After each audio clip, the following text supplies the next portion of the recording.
వైకా jewellers వెలలేని Vaibhogam తరుగులేని నమ్మకం. ఇప్పుడు మన కాకినాడలో డిసెంబర్ 5న ఘనంగా ప్రారంభం కాబోతోంది. నమస్కారం అనిల్ సింగ్ గారు. నమస్తే శిరీష. మనందరికి కూడా తెలుసు, మన తాతుల ఆస్తి అండ్ అలాగే మన తండ్రి ఆస్తి కూడా ఏవైతే ఉంటాయో అవి మనం బ్యాంక్లో డిపాజిట్ చేస్తూ ఉంటాం. కానీ కొన్నిసార్లు అకౌంట్ నెంబర్ మర్చిపోవడము, ఆ బుక్ దొరకకపోవడము, ఇలా రకరకాల చేత మనీ ఏవైతే డిపాజిట్ చేశామో అవి మనకి తెలియకుండానే అందులోనే ఉండిపోతూ ఉంటుంది. సో వాటిని క్లియర్ చేసుకోవడానికి మనకి ఆర్బీఐ ఆప్షన్ అయితే ఇవ్వడం జరిగింది 1 year బ్యాకే. దాని గురించి కూడా మనం అయితే ఎపిసోడ్ చేసాం. అయితే రీసెంట్గా దానికి రిలేటెడ్గానే లేటెస్ట్ అప్డేట్ వచ్చింది అన్న వార్తలు కూడా మనం వింటూ ఉన్నాం. ఏంటి సార్ ఆ లేటెస్ట్ అప్డేట్స్? ఇది ఎక్స్ట్రీమ్లీ ఇంపార్టెంట్ శిరీష, ఎందుకంటే మోర్ దెన్ 10 years నుంచి ఏదైతే అకౌంట్ నంబర్స్ కూడా మనం మర్చిపోతామో, మీరు అన్నట్టుగా అసలు ఆ బ్యాంకులో అకౌంట్ కూడా ఉండిందా అన్న విషయం కూడా మనకు గుర్తుండదు. ఎందుకంటే ఒక ఎగ్జాంపుల్ చెప్తా. ప్రతి మనిషికి కనీసం మోర్ దెన్ 2 accounts ఉంటాయండి. సేవింగ్స్ బ్యాంక్ అకౌంట్ అయితే ఖచ్చితంగా ఉంటుంది మోర్ దెన్ 2 banksలో. ఇప్పుడు నాకు 4-5 ఉన్నాయి. నాకు తెలిసిన వాళ్ళు ఎవరైతే ఫ్రెండ్స్ ఉన్నారు, సీనియర్ సిటిజన్స్ ఉన్నారు, వాళ్ళ దగ్గర ఒక 4-5 మినిమం ఉన్నాయి. కొంతమంది దగ్గర 10 కూడా ఉంటాయి. అది అలాగే అందులో డబ్బులు పెట్టేసేసి మర్చిపోతూ ఉంటారు. దీనివల్ల ఏం జరుగుతుందంటే మొత్తానికి ఆ డిపాజిట్ ఆఫ్ మనీ ఏదైతే అకౌంట్లో ఉండిపోతుందో that is becoming as an unclaimed deposit. So దీనివల్ల దీని కొరకే అని చెప్పేసి మనందరికీ కూడా అనుకోకుండా ₹1 రావచ్చు, ₹10 రావచ్చు, మనకు తెలియదు అది ఎంత ఉందో అందులో డబ్బులు. ఎందుకంటే దాంట్లో ఇంట్రెస్ట్ కూడా మీకు అక్రూడ్ అవుతూ ఉంటుంది అనమాట. ఇంట్రెస్ట్ వల్ల ఏమవుతుంది, మీ ప్రిన్సిపల్ అమౌంట్ కూడా పెరుగుతూ ఉంటుంది విత్ ఇంట్రెస్ట్తో పాటు. మరి ఆ డబ్బులు మనకు హక్కు ఉన్నప్పుడు మనకు చెందాలి కదండి. సో అలాంటప్పుడు రిజర్వ్ బ్యాంక్ ఆఫ్ ఇండియా ఏమన్నదంటే, బాబు మీ డబ్బు మాకు అవసరం లేదు, మన బ్యాంకులు కూడా అవసరం లేదు, దయచేసి మీరు డబ్బులు తీసుకోండి. ఇంతకు ముందుకు ఒక డెడికేటెడ్ వెబ్సైట్ అనేది లేదు. ఇప్పుడు ఈ డెడికేటెడ్ వెబ్సైట్తో లేటెస్ట్ అప్డేట్ అనేది రిజర్వ్ బ్యాంక్ ఆఫ్ ఇండియా మనకి ఇవ్వడం జరిగింది. ఆ వెబ్సైట్కి వెళ్ళి మనం అప్లై చేసుకోవచ్చు. కరెక్ట్. ప్రొసీజర్ ఎలా ఉంటుంది సార్? వెరీ సింపుల్, చాలా ఈజీ. మీరు చదువు ఉన్న వాళ్ళు కానివ్వండి, చదువు లేని వాళ్ళు కానివ్వండి, ఎవరైతే స్మార్ట్ ఫోన్ వాడుతున్నారో వాళ్ళు హ్యాపీగా ఈ డీటెయిల్స్ అన్ని చెక్ చేసుకోవచ్చు. ఓకేనా, లెట్స్ స్టార్ట్. సో ఇక్కడ ఫస్ట్ అండ్ ఫార్మోస్ట్ ఏంటంటే ఈ డీటెయిల్స్ అన్ని కూడా ఒక ప్రింట్ మీడియా న్యూస్ పేపర్లో రావడం జరిగింది. ఇది అంతా నేను మీకు చూపిస్తున్నాను. ఇది రిజర్వ్ బ్యాంక్ ఆఫ్ ఇండియా వాళ్ళ యాడ్ అనమాట.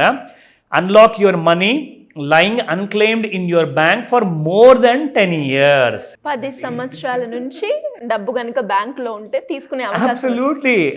అఫ్ కోర్స్ మా నాన్నగారు కూడా ఎన్ని అకౌంట్లు ఓపెన్ చేసి పెట్టారో మాకు తెలియదు. ఆ పాన్ కార్డ్ కాస్త వెతికేసేసి ఆధార్ నంబర్ ఏదైనా ఉంటే ఇమీడియట్గా నేను కూడా ఒకసారి ట్రై చేసుకొని చూసుకుంటా. ఖచ్చితంగా సార్, మనకు తెలియదు, మనకు గుర్తు కూడా ఉంటుంది. కానీ ఒక్కసారి చెక్ చేసుకోవడంలో ఎలాంటి డబ్బులు ఖర్చు అవ్వండి. చెక్ చేసుకోవడం బెటర్ కదా. సో ఇక్కడ మీరు చూసుకుంటే find it on Udgam and learn how to claim it from the bank. ఇంతకు ముందుకు రిజర్వ్ బ్యాంక్ ఆఫ్ ఇండియాలో ఉద్గమ్ అనే ఈ టర్మినాలజీ, ఈ వర్డ్, ఈ వెబ్సైట్ స్పెషల్గా అన్క్లెయిమ్డ్ డిపాజిట్స్ కోసం లేకుండే. ఇప్పుడు లేటెస్ట్ అప్డేట్తో ఆర్బీఐ వచ్చింది, ఇది మనకు తెలియపరచడం జరిగింది. సో ఇక్కడ మీరు చూసుకోవచ్చు. మీరు చేయాల్సిందల్లా ఉద్గమ్ పోర్టల్, అంటే ఉద్గమ్ అనే పేరుతో ఒక వెబ్సైట్ ఉంది. ఆ వెబ్సైట్ డీటెయిల్స్ కూడా మీకు ఇస్తాను. అక్కడికి వెళ్ళి మీరు రిజిస్టర్ చేసుకోవాలి శిరీష. చేసుకున్నాక search by using the account holders name, అంటే అకౌంట్ హోల్డర్ పేరు ఏదైతే ఉందో, ఫర్ ఎగ్జాంపుల్ పూర్తి పేరు ఉంటుందండి, first name, middle name and last name, అంటే సర్నేమ్ ఉంటుంది, ఇంటి పేరు ఏంటి అని అడుగుతారు కదా. So first, middle and last name మీరు టైప్ చేయాలి. అక్కడ బ్యాంక్ నేము ఒకవేళ మీ దగ్గర ఆ డీటెయిల్స్ ఉంటే గనక, లేదంటే మీకు తెలియదంటే వదిలేయండి. Such as date of birth, ఇది చాలా ఇంపార్టెంట్ కదా. డేట్ ఆఫ్ బర్త్ ఏదైతే పేరెంట్స్ ఉంటుందో, మన తాతగారు ముత్తాతగారిది ఉంటుందో, ఆల్ పాన్ కార్డ్ నెంబర్ ఒకవేళ మీ దగ్గర లేదనుకోండి, ఓన్లీ డేట్ ఆఫ్ బర్త్ కూడా ఉన్నా కానీ అలాంగ్ విత్ ఫుల్ నేమ్తో మీరు సెర్చ్ చేయొచ్చు. పాన్ కార్డ్ ఉంటే ఇంకా థింగ్స్ విల్ బీ ఈజియర్ అనమాట, చాలా బాగుంటుంది. నా ఇప్పుడు ఎక్కడికి వెళ్ళి నా డబ్బులు నేను వెతకాలి వెబ్సైట్లో అంటే ఎక్కడ క్లెయిమ్ చేసుకోవాలి అంటే, claim your funds on https://udgam.rbi.org.in.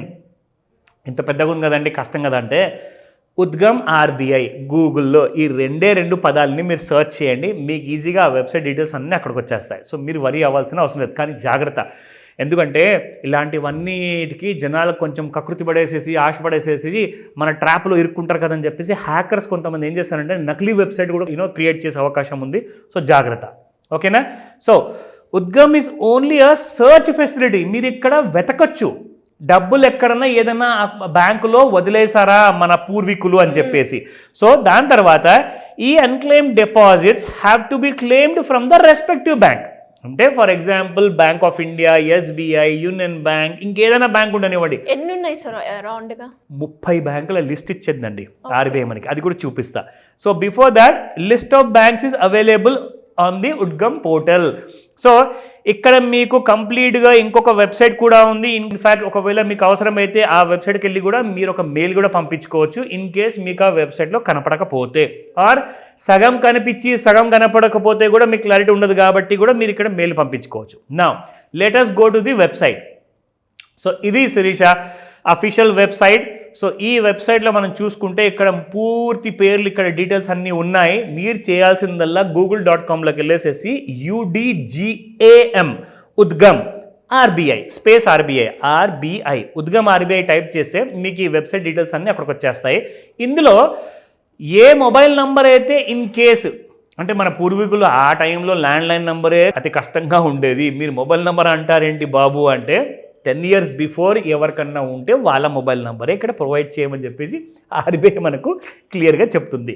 నా మీరు ఒకవేళ ఆల్రెడీ ఈ వెబ్సైట్లో రిజిస్టర్ చేసుకుంటే మీరు ఉన్న పాస్వర్డ్ని ఇక్కడ టైప్ చేయండి. ఇక్కడ క్యాప్చా అంటే జస్ట్ ఇన్ కేస్ మనం హ్యూమన్ బీయింగా కాదా, లేదంటే ఆర్టిఫిషియల్ ఇంటెలిజెన్స్ ఎవరైనా హ్యాకర్స్ ఎవరైనా దూరడానికి ట్రై చేస్తున్నారా అనడానికి క్యాప్చా నెంబర్ ఉంటుంది, అది ఇక్కడ మీరు టైప్ చేయండి.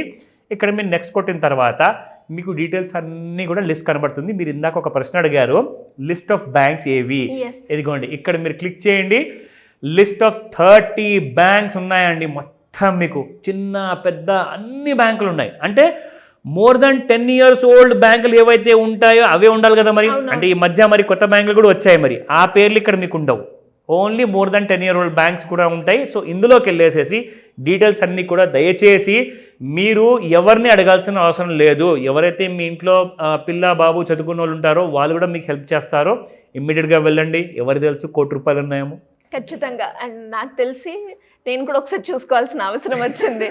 అంటే చెప్పలేం కదా సార్ ఎక్కడ ఏముంటుందో అనేది. ఏదైనా బ్యాంక్ అకౌంట్ పెట్టేసేసి మనం మర్చిపోతే ఎస్, అందులో ఒక ₹100 కావచ్చు, లేదంటే 5,000, 10,000 దొరికినా చాలా సంతోషం. ₹1 ఇంకా మంచిది. Anyways great information sir. Thank you so much. Welcome Sirisha.